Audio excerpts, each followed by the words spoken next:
Number 1, किस रंग के थे श्री कृष्ण? जनश्रुति अनुसार कुछ लोग श्री कृष्ण की त्वचा का रंग काला और ज्यादातर लोग श्याम रंग का मानते हैं।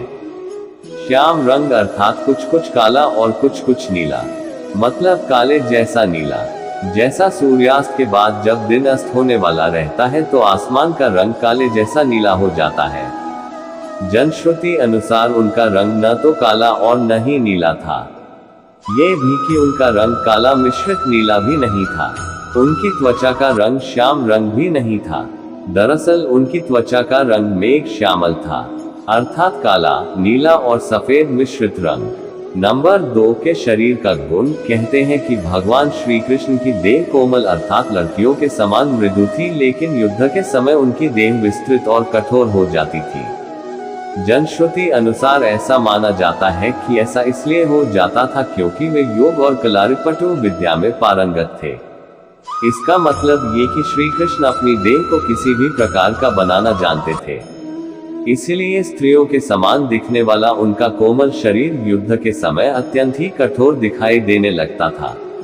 यही गुण कर्ण और द्रौपदी के शरीर में भी था।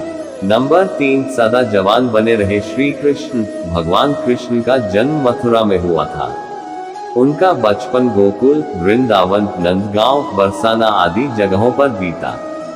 द्वारिका को उन्होंने अपना निवास स्थान बनाया और सोमनाथ के पास स्थित प्रभास क्षेत्र में उन्होंने देह छोड़ दी।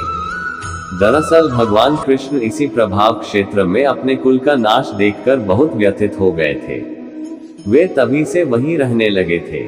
एक दिन वे एक वृक्ष के नीचे विश्राम कर रहे थे, तभी किसी बहेलिये ने उनको हिरण समझकर तीर मार दिया। ये तीर उनके पैरों में जाकर लगा और तभी उन्होंने देह त्यागने का निर्णय ले लिया।